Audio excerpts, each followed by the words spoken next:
So it's 7:01 and we've got a bunch of people, so why don't we go ahead and start? Okay. And I'm Kathy Durkowski, and I just wanted to mention ahead of time, when I started this workshop, I know nothing about letters to the editor or op-eds or what the difference is. So I kind of use them incorrectly. So fortunately, we have Lisa here to explain the difference and why you should use one over the other. We're going to have her talk for a few minutes, and then we can have questions. For questions, you'll see under on the bottom, it says reactions. If you can raise your hand using that. And if for some reason it doesn't work or whatever, just, raise your real hand rather than the An false actual. one. But if you will do that, we can kind of have a little bit of possible order. With that, Lisa has had a lot of success, so she can talk to us about what she's done and giving us some hints. Okay. No, totally fine. So no, I appreciate it, Kathy. So I went back in the archives. I don't know how much success you could call it, but I've had to date 7 letters to the editor over a few years.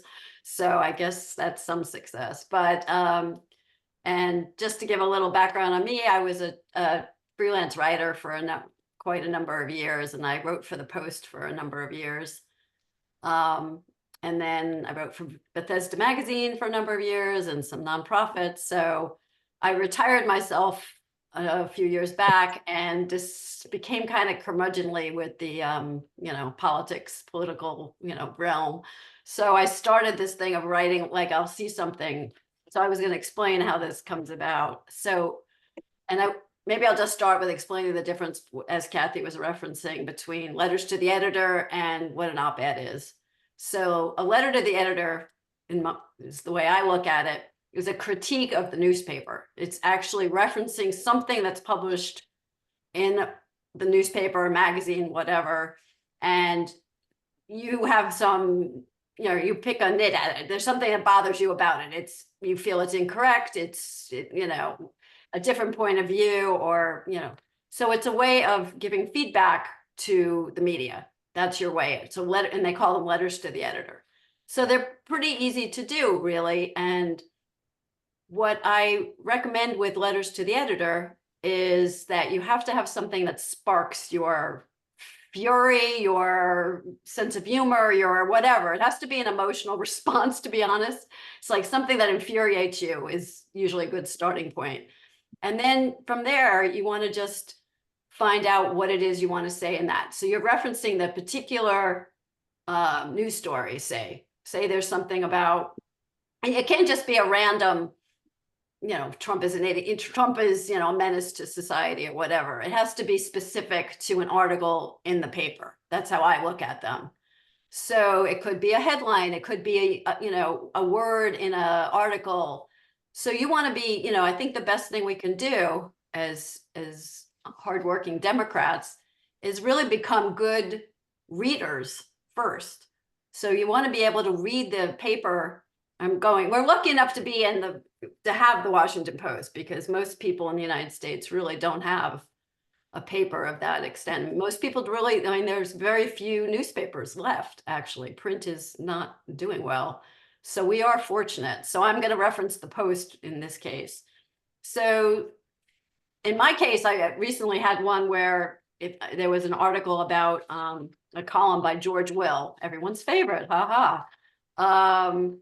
and he referenced the January 6th people as that they had thrown a tantrum that day on January 6th.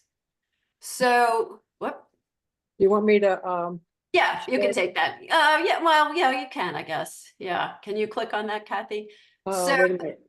The January 6th toddlers. Yeah, that one. Thank you. If you can see that, and scroll down. We have to go all the way down because it was. There we go. Keep going. Whoops, a little more. A little more. Whoop, there it is. Oh, here we go. So So the word that really sparked my fury was the word tantrum, that January 6th he references as they were throwing a 4-hour tantrum. So that one word was like, ah, you know, that's just ridiculous. It's insane. It's absurd. So I just sort of wrote it in, you know, it's kind of the thing I'll do in the morning. It's just like, you know, it's 7 o'clock in the morning and I've just read George. I don't even know why I read George Will, but I did. And, you know, you just sort of dash it off. And that's how I do it. And then I would refine it after that. You know, I kind of look at it. You don't write very much. It's only a few paragraphs, very short. You want to make it punchy. You want to get to the point. And, you know, so in this case here, George F. Will equated, well, you can read it here. So this one, you know, it was just kind of an emotional response on my part. And I think that comes out when you write a letter, you know, to have that emotion in it, I think is important. It, you know, you don't want to make it too academic or too, I don't know, that's just how I look at it. And to be honest, writing these letters, it's cathartic. I mean, it makes you feel like you're like, you know, getting it out of your system if you're really, something is upsetting to you. So interestingly, with this particular letter about George Will, I actually made it much snarkier because I actually was saying, you know, what kind of parent was George Will that he thinks that this is a tantrum, you know, that, you know, so, but they took that out. I want you to know. It was a bit personal about George Will. And I actually looked online to make sure he did have children, which he does. So anyway, but that was the way that kind of came about. So it can be as simple as reading a news story and there's a word that we're a columnist, you know, it's often columnist, to be honest, that kind of sparked that kind of fury when you read something. But it can be as simple as one word, like the word tantrum. That's what set me off. So, you know, that's what I think it becomes being a good reader. And some of it, I mean, it can be factual because there was another one. Actually, this wasn't a letter that I wrote, but someone else wrote it in the, it was like 2 days ago, I think, where I thought it was very interesting, where they were referencing, this was again in the Post. I lost it. Oh, no, that's okay. It wasn't, oh, Kathy, yeah. No, it's not one that I wrote. This was another one that was happened to be in the paper. And it was referencing a column by Jim Garrity in an op-ed. And they referenced that Hillary Clinton was an unpopular opponent in 2016. Well, then this woman writes in, she says, well, how unpopular was she? That she won the popular vote. So you're calling her unpopular. You know, it made no sense. So I thought that was a really good point. And I thought it was a really good letter because, you know, how absurd that she's considered, that's what it apparently says, that she was, that it said now former President Donald Trump was quote unquote lucky against a quote unquote unpopular opponent. So this woman, this reader writes in, it says like Hillary Clinton, that, you know, beat Mr. Trump and the Republicans by nearly 2.9 million popular votes in 2016. So, you know, I thought it was a good reference point. I thought that was smart, you know, to come up with that. So, but again, for her, it was that word popular. Unpopular actually was the word that got this woman.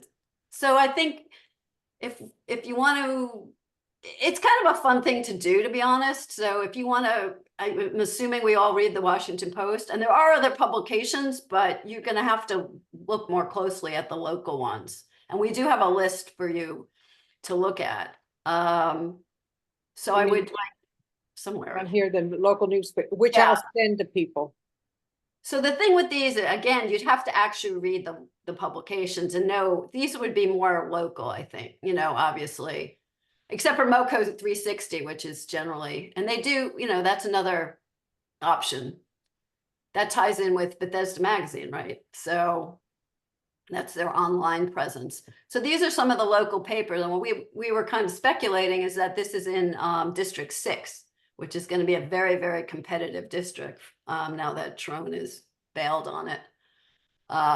So, you know, this is something if you're interested, and it might be interesting to find out, you know, you can go online and read some of the articles there, and so here's some information that people can use to, you know, if you want to pursue that. So interestingly, some of these do take opinion pieces or or op-eds. But again, let me go into then to transition to op-ed. So an op-ed is typically a much longer article, obviously, than a letter.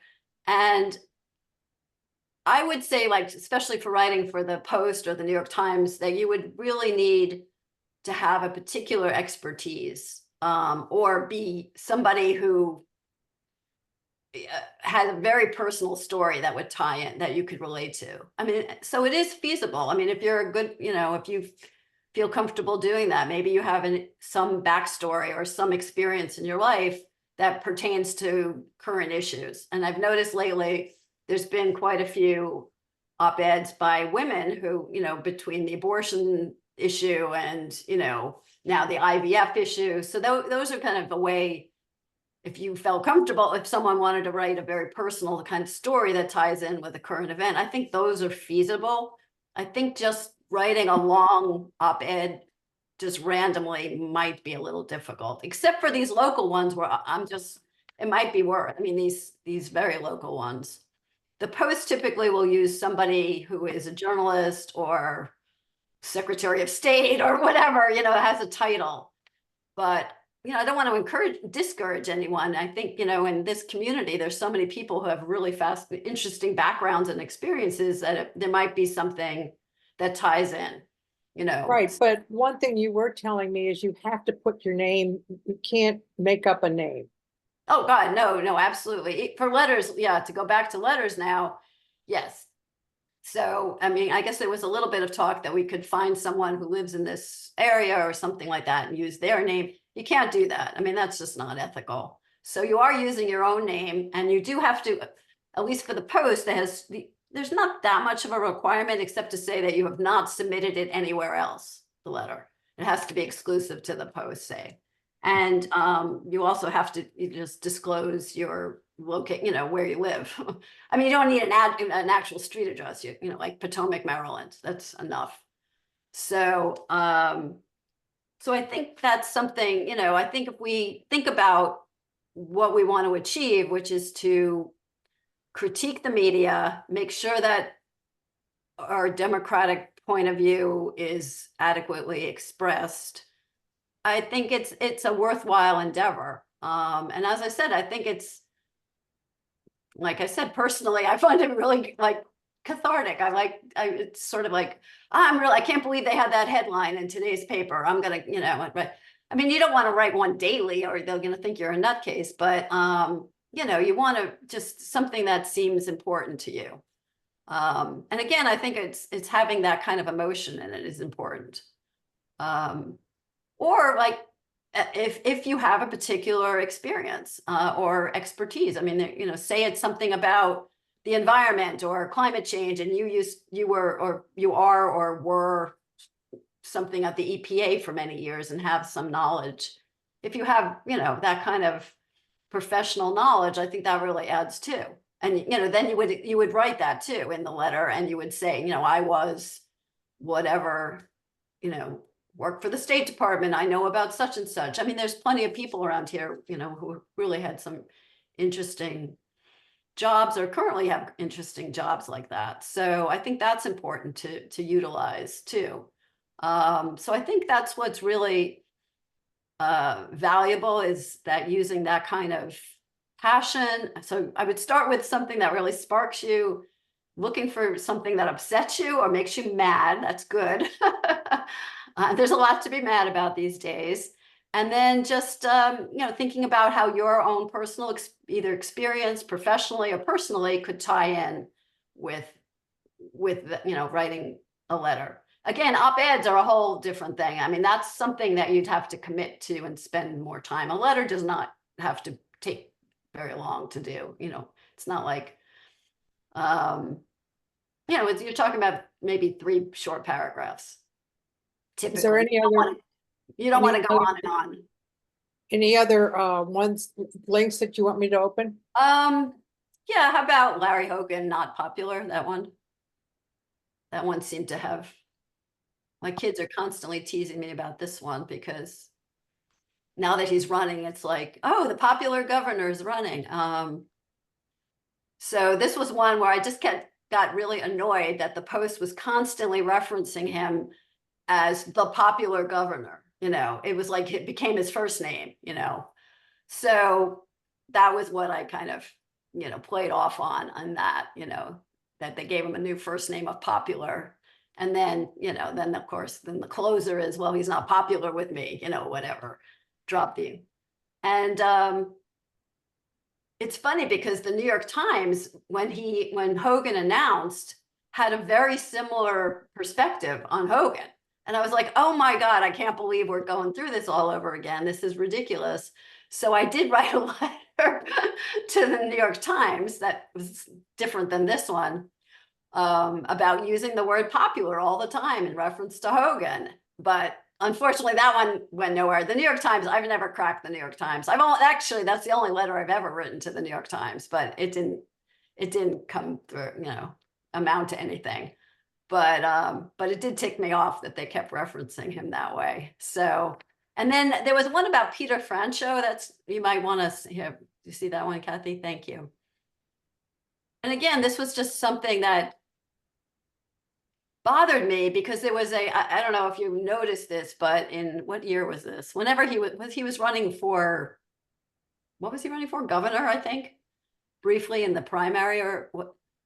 Yeah, he was running for governor, I think. There was an insert in the Post, and it was all this unclaimed property accounts in the state of Maryland. It's like a big hefty insert. I don't know if you remember seeing it. And on the front was this enormous picture of Peter Franchot. And it was like a good, and that was the tagline on the cover of this section, like a good neighbor, Franchot is there. As if he's giving everyone this money, right? But he was running for office at the same time.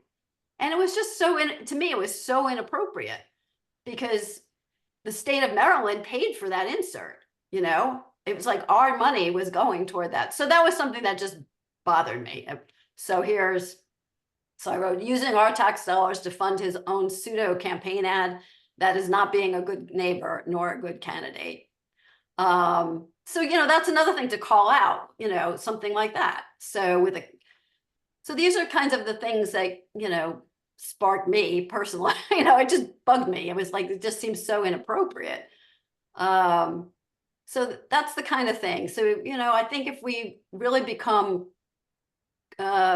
close readers, like, looking for, whatever is going to bother you is probably correctly needs to be addressed. You know what I mean? Your instincts, I'm going to say are no doubt correct. And, especially something like the Post. I wish the New York Times too. I just don't know how to crack that one. And, you all can try for sure. It's very easy to send these letters in, by the way, if anybody's wondering. I mean, it's literally as easy as sending an email to the Post, and all you're doing is sending it to washpost.com. It's just letters at washpost.com. I mean, it couldn't be any easier. So if that's the kind of thing you want to do, but it's almost like a hobby, if that makes any sense.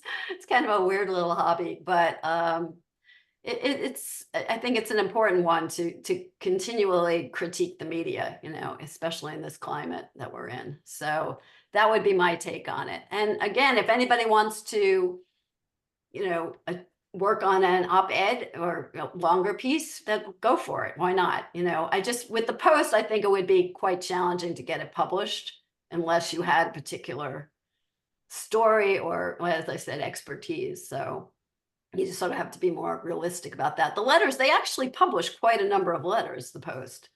I mean, if you look like on, I think it's Saturday or Sunday, both of them, I think, have like a whole page of letters. So there is room for it. You just have to, figure out what it is that is really bugging you.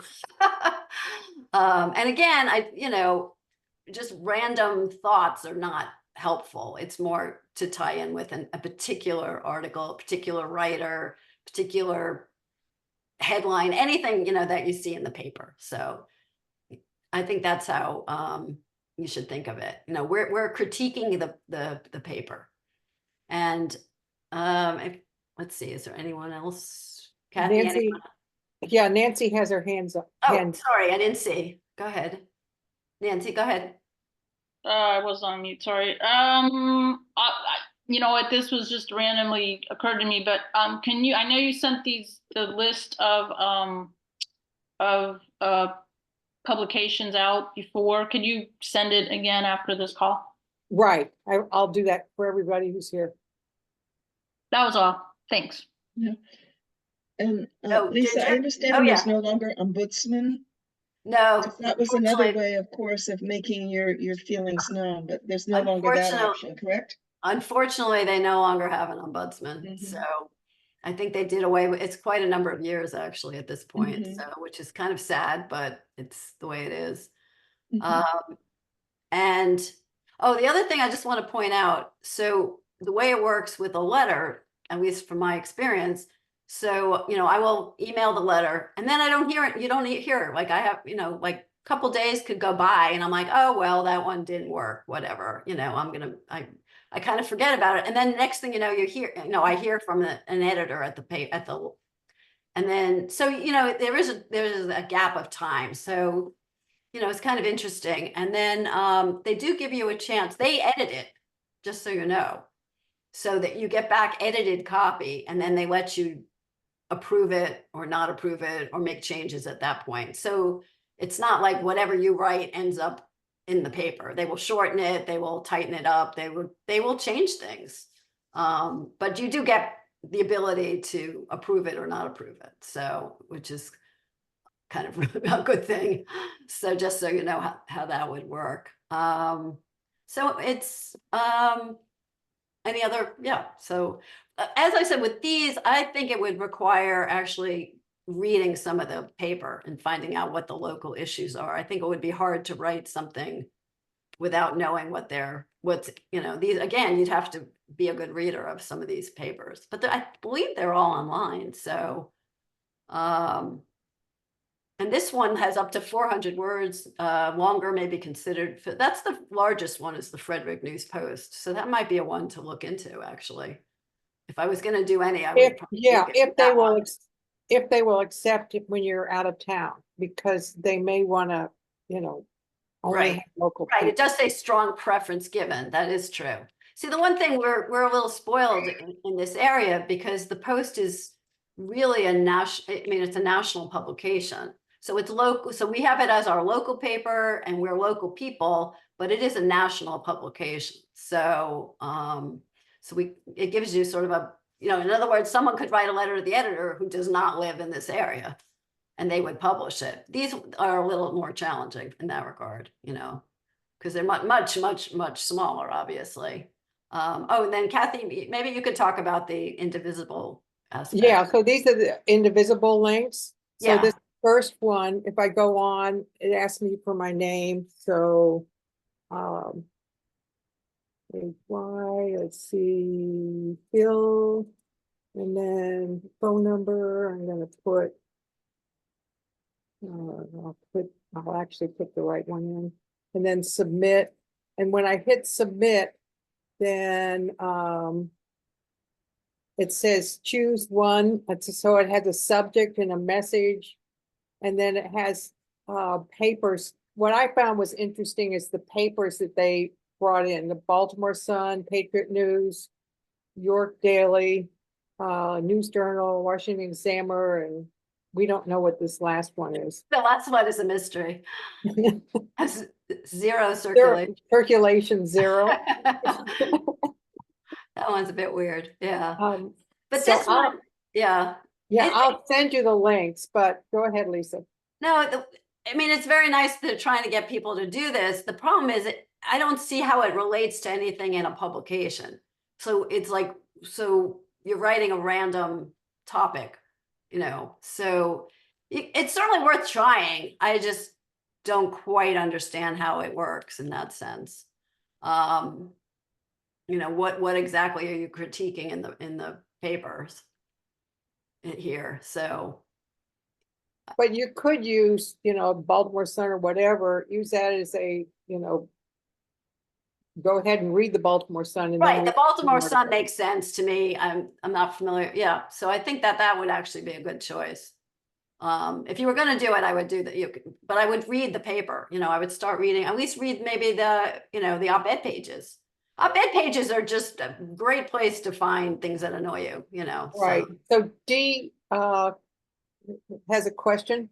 Oh, Yeah, sure. no, I was just going to say, I was on the webinar where they discussed the indivisible strategy call. And I think the idea is that go look at the paper first, obviously. Don't just, send random things to it. Just, just be aware, these are the papers in your kind of Right. world. That's that you fine. Yeah, that's fine. But I think Yeah. it does take a little due diligence, to. Absolutely. Okay, because that part, it doesn't really, if they explain that in the webinar, that's great.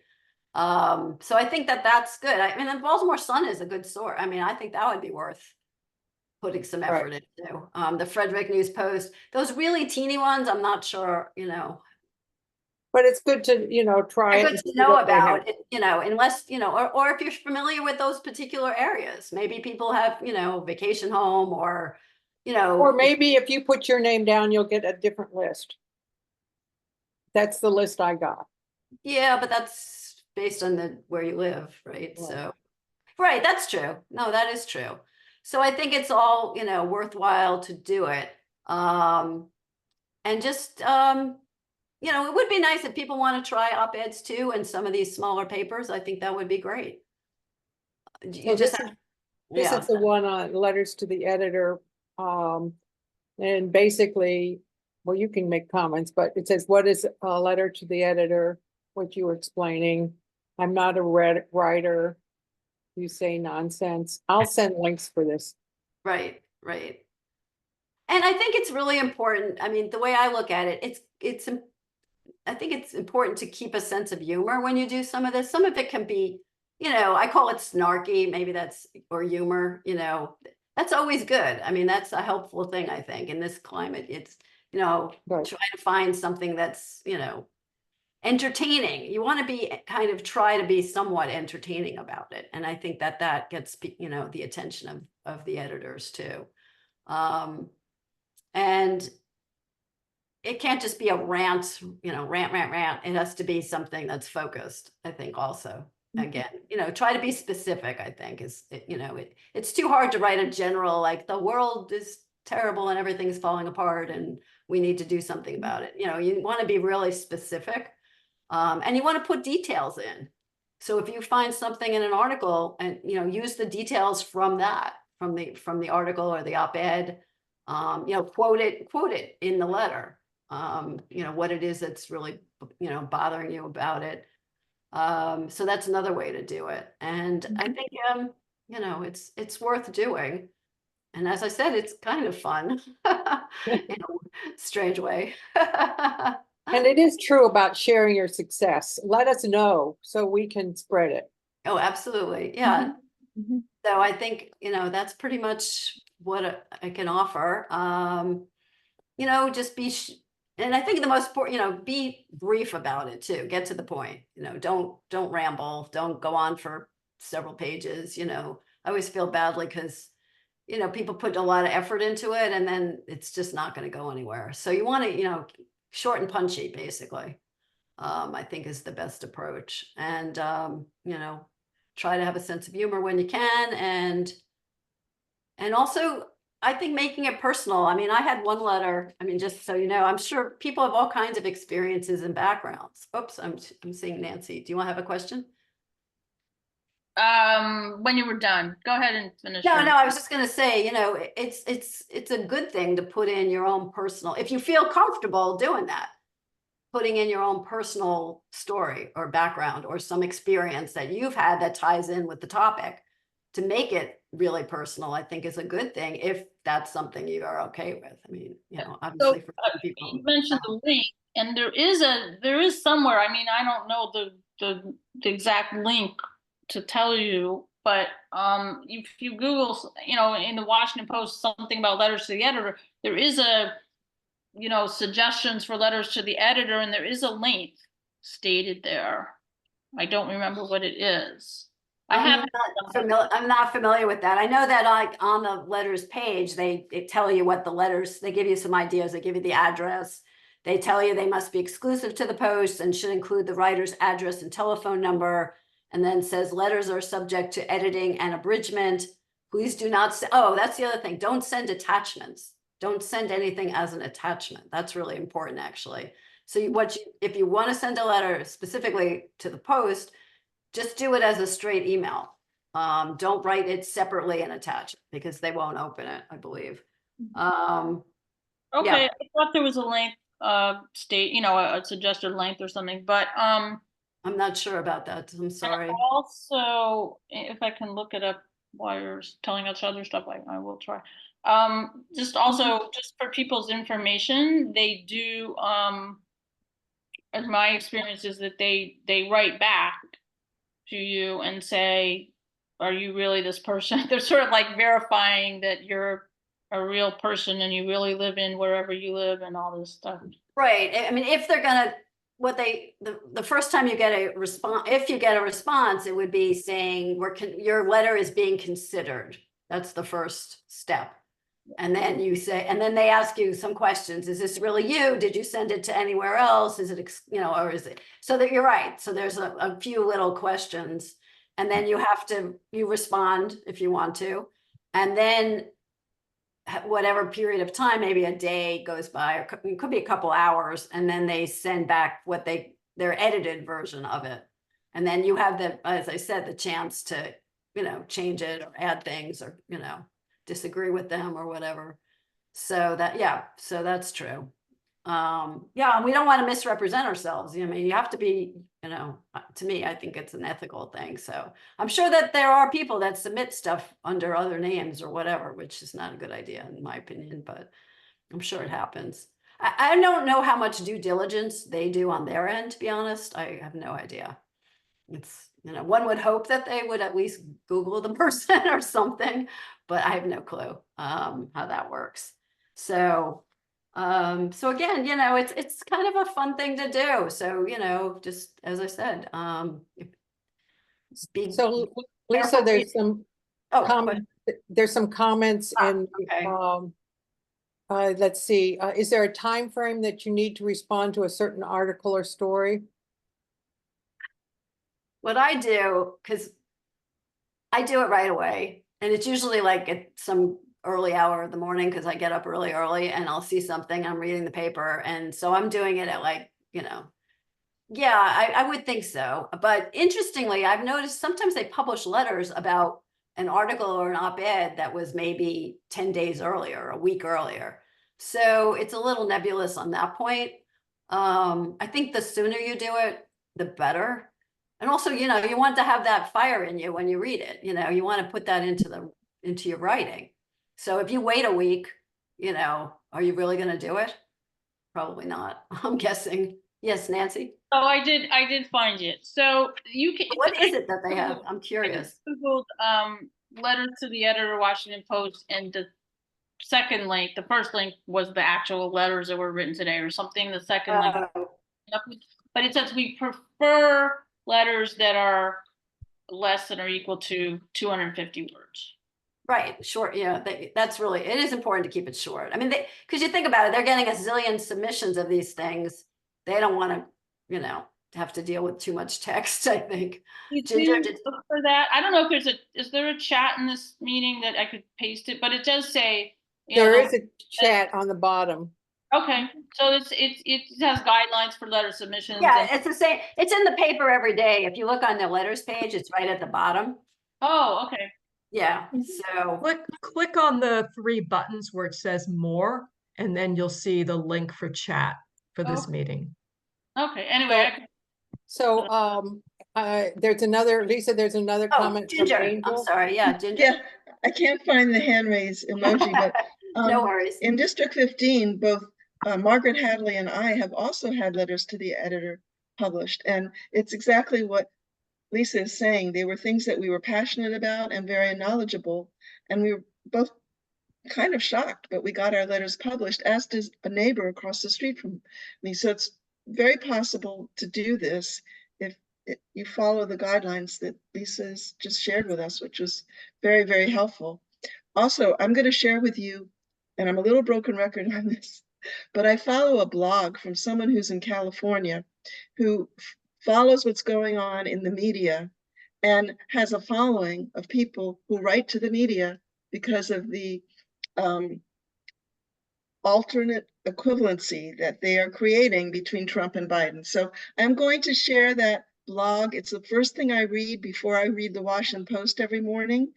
And it's also a very positive blog because it tells you don't listen to what the media is saying because they're all very negative. And this is the other side of the story. So it might give you ammunition. So I'm going to post that in the blog just for information. I mean, in the chat. But personally, I think the best approach is if you see something that is, as I said, incorrect, infuriating, whatever, I think if you have the time and the energy, just dash it off as quick as you can, just get it out of you. It's kind of, and then you can refine it a little, and then just, you could send it off. It's not like, it's not writing a novel, or anything like that. It's pretty straightforward, and just, have fun with it, really, because it's all we can do. You want to just, correct the record as much as we can. So, so I think the more that, we critique this stuff, the better, frankly, because they're not always right. George Will calling January 6th, a bunch of people having a tantrum is pretty outrageous, that kind of thing. And that can't stand. So, stuff like that. So we need to really stand up and comment on this stuff. And the more people that do it, and I think the better. So unfortunately that, I think the Post is, and, as I said, the print is not doing great, but we're lucky enough to have this paper at least. So, I guess we should take advantage of that for sure. And if, Baltimore Sun, I think is great too. And the Frederick News Post. So I think I would focus on those. And again, if people, the whole thing about writing op-ed, the Post does a thing about guest opinion submissions.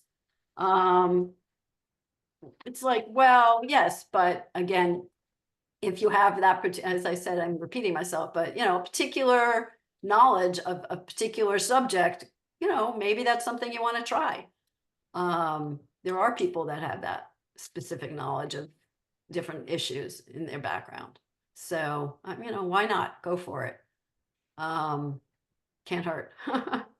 So anyway, that's pretty much all I have, I think. Any other questions, or anybody want to give it a try down the road? I have a quick Oh, question. there you go, Mark. If I may, yeah. Sure, of course. Are you familiar with like any of the local online newsletters? Kind of like you mentioned, like MoCo 360. I find it kind of hard to interpret, like, who is the, first of all, I want to understand, like, what is the slant here and who is behind it, which is sometimes hard to figure out. So maybe, I don't know. I mean, do you think this is a worthwhile vehicle to kind of figure out and MoCo, contribute to? that one in particular you're talking about? Well, of course, I can't think of the other ones right now off the top of my head. But there are others out there. I think there's one with a pretty conservative bent, which now I'd have to think of what it is, but yeah, Moderately I MoCo. guess So moderately MoCo. Thank you. Yes. Yeah, That's I'm not familiar with those, but MoCo 360 came out from the company that owned Bethesda Magazine, is my understanding, right? So that seems like a good one too, and they do accept letters, and they do accept, guest opinion. So that's one that, we could definitely, given that, District 6 is in play, and, that actually would be a good one to try for sure. And Bethesda Magazine also publishes some letters, but there's very few, and it's only once, every 2 months, I think. So that's a little challenging. And what is it like the Maryland? What's the one that Oh, Maryland Matters is the other one. Maryland Matters. Thank Yeah, you. Thank yeah. you. Well, Maryland Matters actually does accept what are they calling it? Guest opinions. So And they're that's very political. I mean, they yeah. cover No, so that would be politics. one. That would be one to try too. Maryland Matters, if you're familiar with that, which is an Yeah. online It's newsletter. a magazine, right? Yeah. Well, yeah, I would guess it's a newsletter really about local, Okay. Maryland politics. So that's something, Yeah. if you're not familiar with it, is actually worth signing up for Yeah. their newsletters. It's really, really interesting actually. And it does accept guest opinions. So that might be Okay. something. That's look- one we should put on our list, Kathy. Yeah. I think Maryland Matters would be a good one. Mhm. So I think, there are places. Oh, go ahead, Kathy. Ginger. Yeah. Whoop, you're muted. Ginger, you're muted. You're muted. Ginger. Yeah. There you go. Maryland Reporter, which really covers the State House. I got an opinion piece in that one. And while the legislature is in session, they do all kinds of articles on what's going on. So Yeah, that one I'm not familiar with, but Maryland Matters yeah, is that's my go-to source actually for what's Maryland happening. Reporter. Yeah, what's happening. It's again, sign up for it's free, it's blog, No, that one I and don't it know. covers all the I can legislation that's being I'll considered. include the info for Maryland Matter or Maryland Reporter. Yeah, that's my go-to. So, I think that's one thing for us to bear in mind as we move forward from this is like, I was actually at this Jamie Raskin event the other night, and he was reminding us that Maryland, we sort of take Maryland for granted, like, oh, we're this true blue state, everything's great. And you know what? This year is not, there's stuff that we need to really address. So the more we can do, in terms of District 6 and I think they mentioned District 3 and of course the Senate race. I mean, there's a lot happening where Maryland we could be pretty embarrassed. So So those are things we can look into, and we should follow those news stories really closely. And if you have comments, then we should comment on them. So Wes Moore was on Morning Joe the other day, and he was talking about Hogan, and he kept saying, the old governor, the old governor, the old governor. I thought it was very effective. Good. So whenever you refer to him, he's the old governor. Right. So, but I'm saying, so that's something, keep in mind. It's not just the national issues. We have in our own backyard a lot of stuff going on. So we need to really be cognizant of that. Because I think in the back of your mind, you're like, oh, we're so lucky we live in this wonderful blue state. And, we could end up with a Republican senator, I mean. So that would be really, really embarrassing, I think.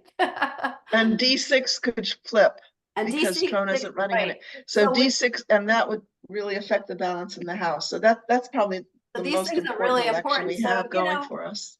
Yeah, exactly. So I think every little bit everybody does, I think is really helpful. So that's what I would say moving forward, and give it why not? So, if nothing else, you'll feel better just writing something out and, like I wrote the one to the New York Times, it didn't get published, but I felt better after.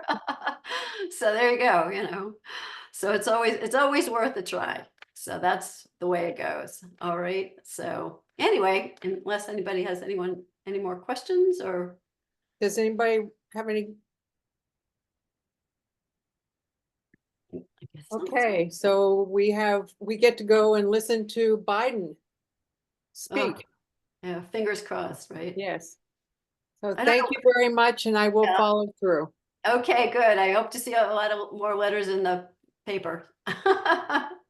Thank you, I Lisa. will guess that the news coverage of that will not be positive, and we will have a lot of reasons to write letters to the editor. Exactly. See, and then, right, a lot of outrage. Outrage is what spurs us on, right? So, get your letters done. So, anyway, thanks for joining in, and I hope it was somewhat helpful.